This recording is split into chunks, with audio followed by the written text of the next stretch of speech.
This is episode 213 of That Shakespeare Life. John Caius was a prominent medical professional in the 16th century, a staunch adherent to the teachings of Galen, who himself was the ultimate authority on medical knowledge for close to 15 centuries. John Caius owned a copy of Galen's text, and that original copy survives at Eton College, Berkshire, with Caius' notes and annotation there for review. Galen's work was essentially the Gray's Anatomy of its time, and Caius' interest in Galen's work was not merely being a fan, but doing his due diligence in medical study. However, despite the evidence to suggest he was a pillar of medical knowledge in the 16th century, training major medical figures of the period, John Caius is accused, even in his own time, of being too much of a traditionalist, unable to change and grow with the rapidly evolving mindset of his time period, and was even held responsible for annoying Queen Elizabeth at a medical forum that took place at the court the year Shakespeare was born. As a result, about 30 years after his death in 1573, William Shakespeare is able to satirize his namesake through the comedic French doctor of Dr. Caius in Merry Wives of Windsor. Here today to share with us the life and accomplishments of the real Dr. Caius, along with what happened between his death and the time Shakespeare's applying his name for comedic purposes in the play, is our guest, Vivian Nutton.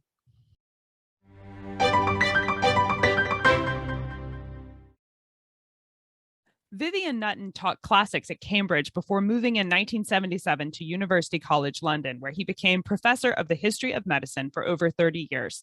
He has held visiting professorships in the USA, Canada, Australia, and Russia, and is a member of learned academies in Britain, Germany, France, and Italy. He has ranged widely over the whole history of medicine, but particularly over the classical tradition in medicine from the Greeks to the 17th century.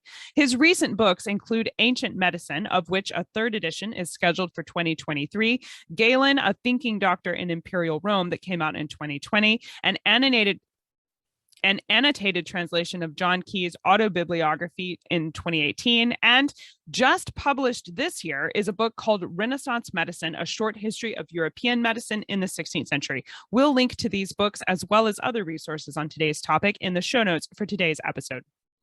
Hello, Vivian. Welcome to the show. Hello.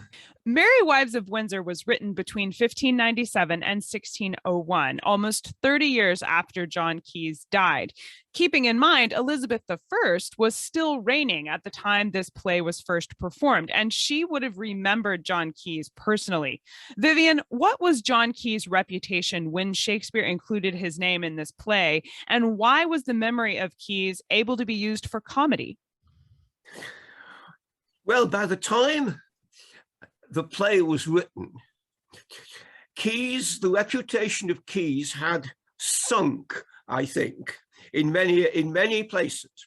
When he was alive, he had a great reputation. He was a European-wide scholar with friends in Germany, Italy, France, and so on. But by the time he died, he had seemed to be a man of the past. Now, there's no reason to believe that Shakespeare knew him, or even that John Hall, his medical son-in-law, knew him. But there were people around in London who certainly knew him, and who were fellow historians along with Caius. But what matters, I think, why his name appears, is really for two reasons. The first is that medicine is always funny. And comedians, playwrights had long been introducing comic doctors. They're either murderers or they're jokes, and particularly if they are foreign doctors. So that's why the doctor in the Merry Wives of Windsor is a Frenchman, and who speaks in this strange lingo. But of course, Caius was an Englishman and proud of it, and he wrote and spoke very well. But between the 1570s and Shakespeare, he had become known as, I think, what we could still today call a character. That stories grew up about him, and what people came to know about him was not necessarily truth. So that's why, in a sense, we don't have the historic Caius in the Merry Wives of Windsor. Speaking of the historic Caius, you mentioned that when he was alive, he did have this great reputation. And John Caius, the doctor, the real doctor, was a prominent man in the medical community in England. He was even head of London College of Medicine during his lifetime. How did John Caius come to be appointed to that position? Was he appointed by Queen Elizabeth? Oh, no. He was appointed by his fellow doctors. And doctors don't like being told what to do by politicians or even queens. What happened with John Caius is a wonderful example of how things can change in one's own lifetime, because he was in his youth and in his probably his early up to his 30s and 40s in the forefront of European medicine. But things moved on. And that is one reason why he becomes seen as a character. And he was. He's an eccentric in some senses. He keeps animals and birds in his house. And there's a lovely little note in one of his books in which he says that he kept a pet puffin. Now, naturalists know that puffins are not easy to keep on land, and they don't like being caged. And he records that when he tried to feed the bird, it used to nip his finger. But he then adds, not in a malicious way, which I think tells you a lot about his relationship with animals. Sounds like he liked them. Oh, yes, he wrote a wonderful book on English dogs, and he was one of the first English naturalists to go and report and have drawings made of animals, fishes, birds that he had found around the country. But he must also have been a very unusual figure. He had a very high, squeaky voice. And when Queen Elizabeth in 1564 came to Cambridge to conduct an official visit, he was chosen to speak. And we're told he spoke in such a way that the Queen couldn't hear him, and she got very annoyed and told him to speak up. But as he grew older, he became, if you like, out of touch with anything. He always looked back to what he calls Merry England and the time of good King Henry, when men were men and children were well brought up. And in his treatise on the sweat, he explains why, unusually, it's teenagers and young men who fall ill rather than the elderly. We don't know what the sweat was. It may have been a form of influenza. But he says it's all to do with the way they're brought up. The young today aren't tough enough. They've been brought up sitting by the fire, wearing their furs and eating hot buttered toast. And everything has changed for the worst. And by the time he dies, he is a figure of fun, a relic of a past age. And his religious beliefs are out of touch with those of Cambridge, certainly, and his rooms are ransacked by a committee from the university. So he does become, at the end of his life, this sort of character who is out of touch with modern life. And that, I think, is why you get all these stories about him. So was John Caius a practicing physician during his lifetime? Did he treat patients? Oh, yes. His main work, And how he made his money was by treating the wealthy men in the city. You might describe him today as a wealthy physician from Los Angeles or New York who treated the wealthiest people in the community. And that's where he makes his money. He studied in Padua. He comes back to England, and he then begins a very, very successful practice. Unfortunately, we don't have any names of patients. We just know that he made an awful lot of money. And it seems to me he's working and living in the city of London, slap next to the wealthiest people in the country. And he's never slow to boast his own merits. When he comes to Cambridge, he tells his college, I'm going to be spending most of my time in London. And when he's there, admittedly, he seems to be continuing to treat patients until his death. At the University of Cambridge, there's a college named after Dr. Caius called Gonville and Caius College. Colloquially, it's known simply as Caius. They are in possession of a caduceus, or silver staff bearing the serpents and cross we associate with medicine today, that was given to them by John Caius. Vivian, what's the story of Caius giving this symbol to the college? Did Caius make this staff, and on what occasion did he present it to the college? Well, he has an interesting relationship with the college. He comes up to the college in 1529, and he is possibly intending to become a clergyman, to study theology. And his earliest things he tells us about his student days and his early work suggests this was somebody who was going to be a clergyman. But at some point, he decides to go into medicine. He becomes a fellow of the college, and therefore that means he's given a certain stipend, which allows him to go off to Italy and to study medicine at Padua, which is the greatest medical school of the time. So he's taught in Padua. He comes back, but it is not at all clear if he ever came back then to his own college. But he makes his money, and then he decides that he will have his own college.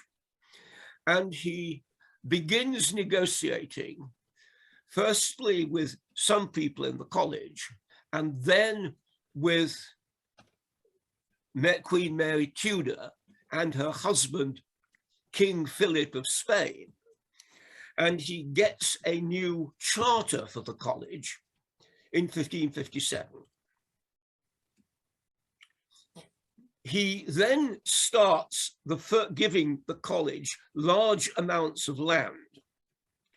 And in 1558, he pays a visit to the college, in which he formally hands over some deeds of land and has a great procession to the college chapel, in which he is preceded by the staff, the caduceus, the symbol of medicine, and a silver plate. They have a formal service. He goes back to the college, and he's rather pleased with the service, though he complains that it really was, nobody knew him, nobody remembered him, he wasn't entirely welcomed. And he goes off to London.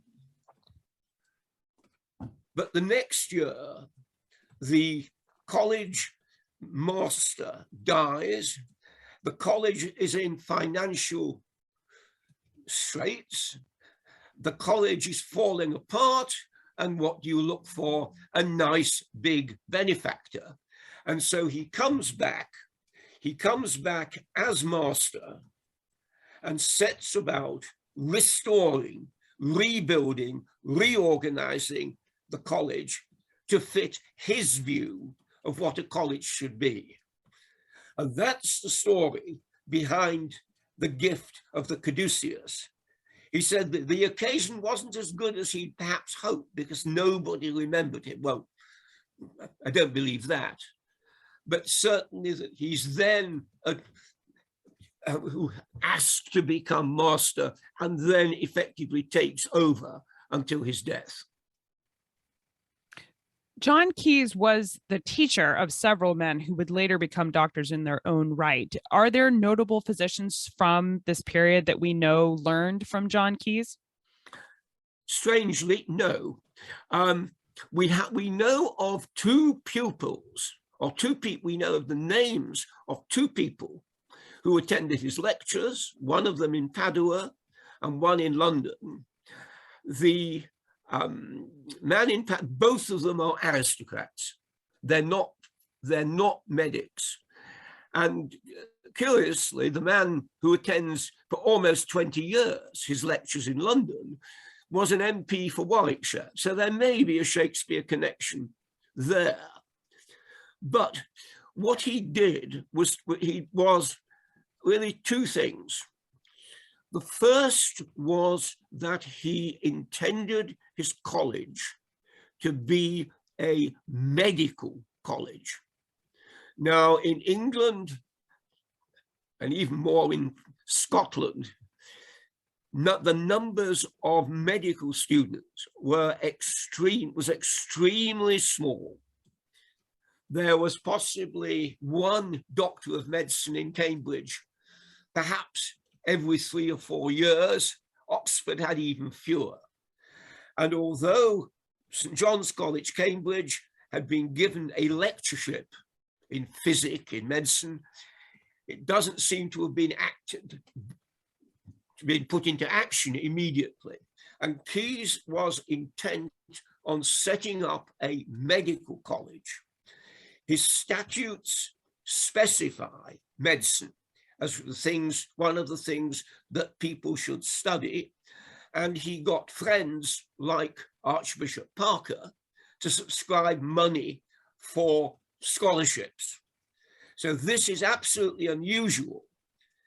He also arranges for something that, again, was absolutely unusual in England and in many other places on the continent, which was that his college should have,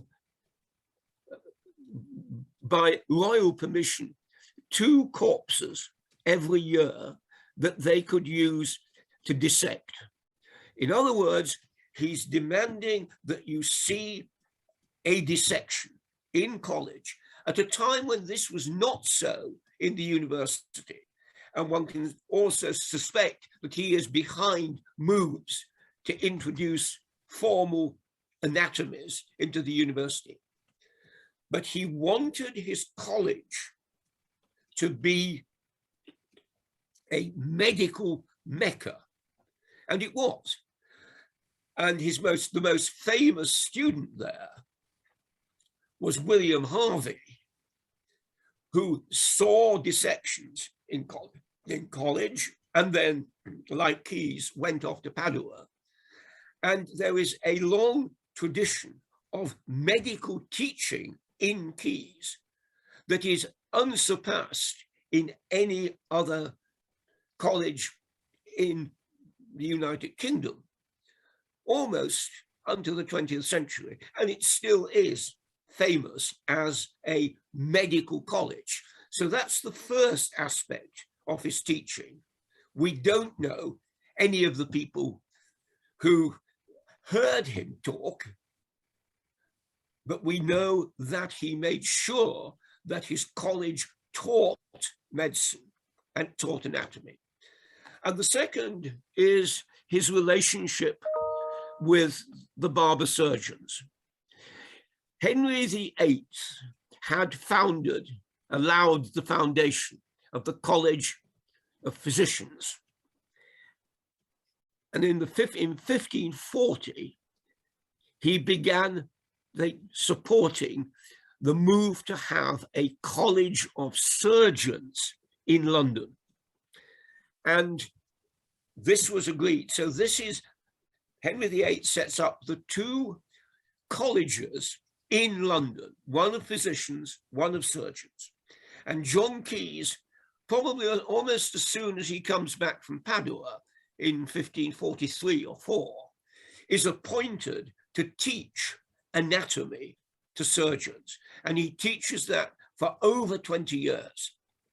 And so what he is doing is bringing into England the new, if you like, ideas about the importance of anatomy and ensuring that surgeons have the opportunity to learn, if you like, modern anatomy with dissections in London.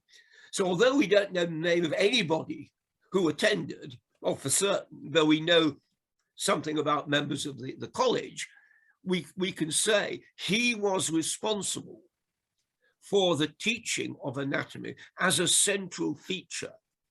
And that was something that wasn't true in many other parts of Europe.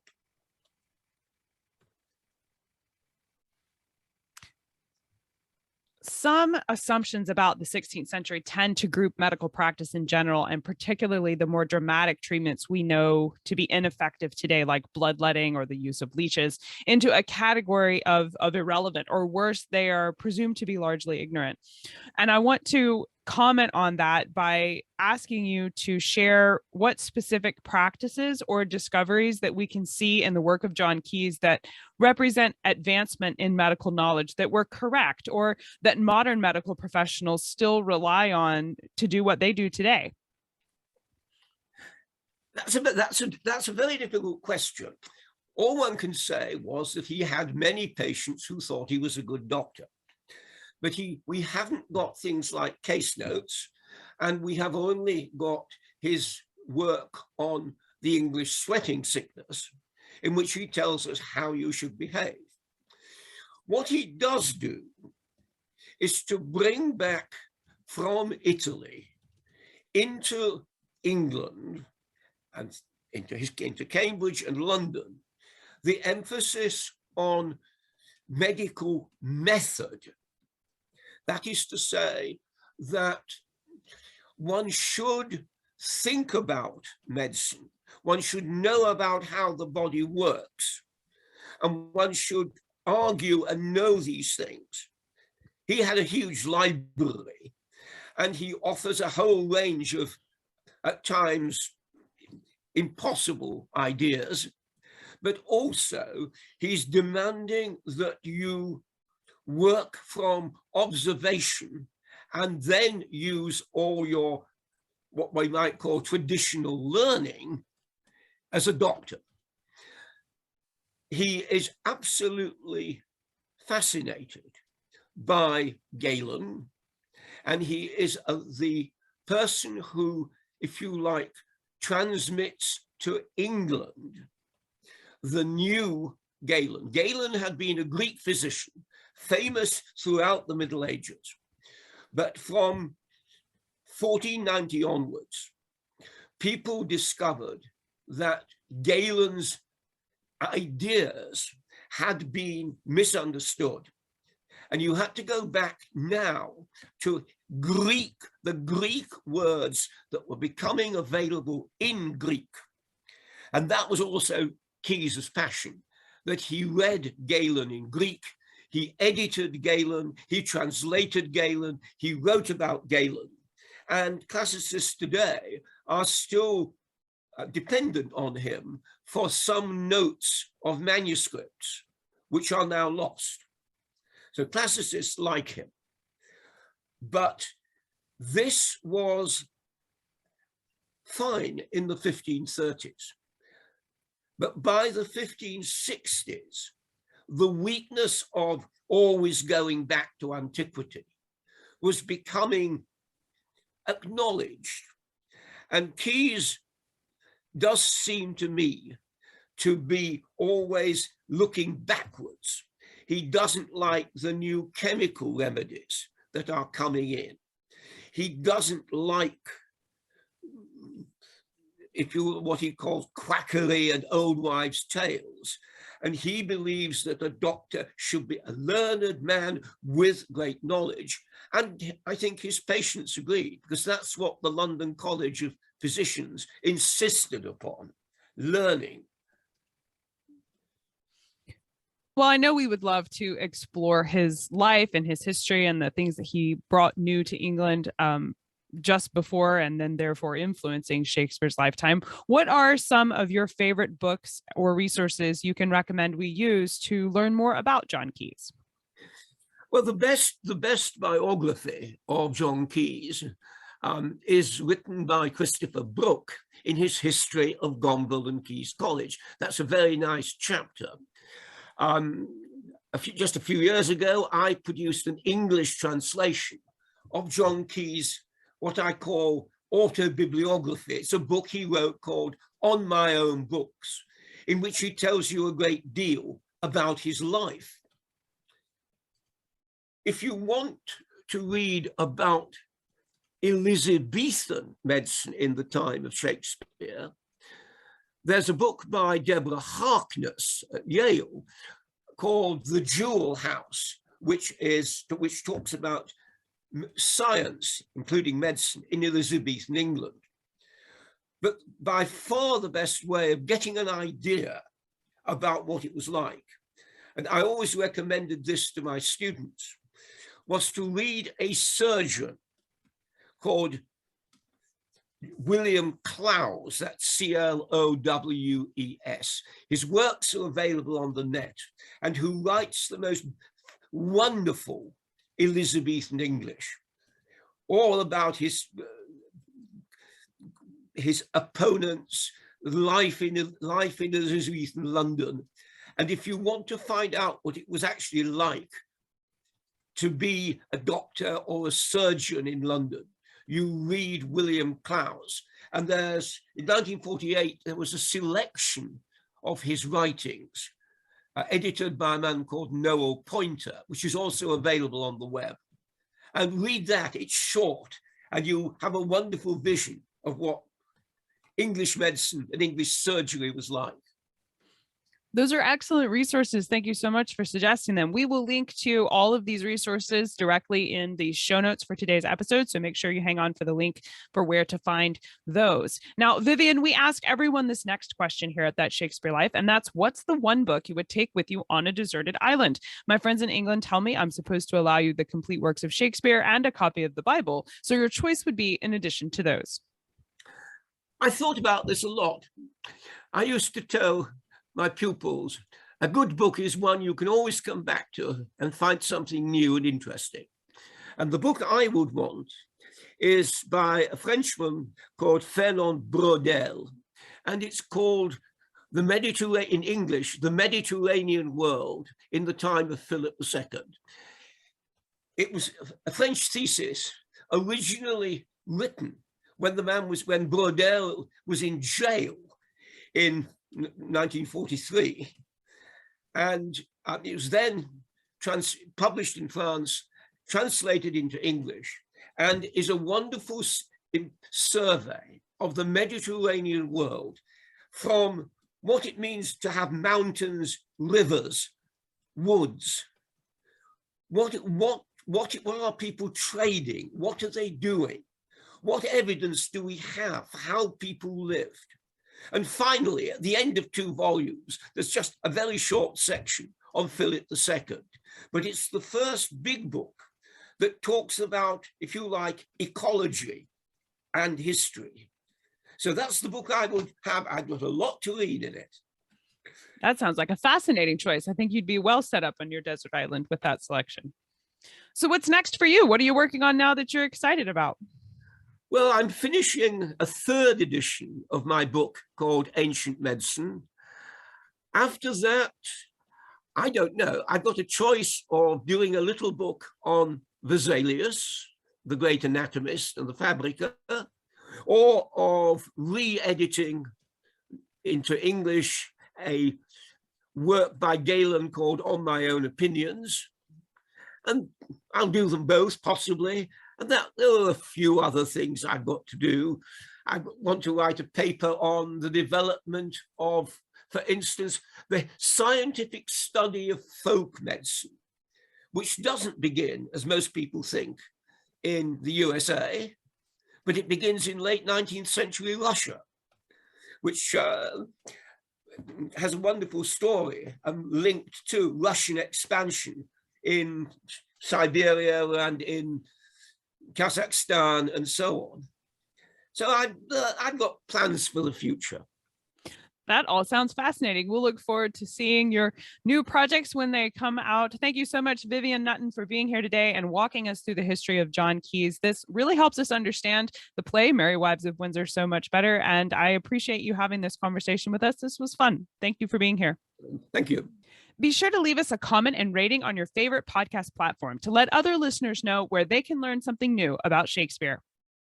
Inside our show notes for today, we have packed all the links to the resources that we talked about during our episode with Vivian. You can see links to his work as well as all of the other bonus resources that he mentioned, including the notes from the 16th century surgeon that shares with you what it was like to actually be in medicine during Shakespeare's lifetime. So make sure you visit the show notes to find all of these things at CassidyCash.com/episode 213. That's CassidyCash.com/EP213. That's it for this week. Thank you for listening. I'm Cassidy Cash, and I hope you learned something new about the Bard. I'll see you next time. Bye-bye.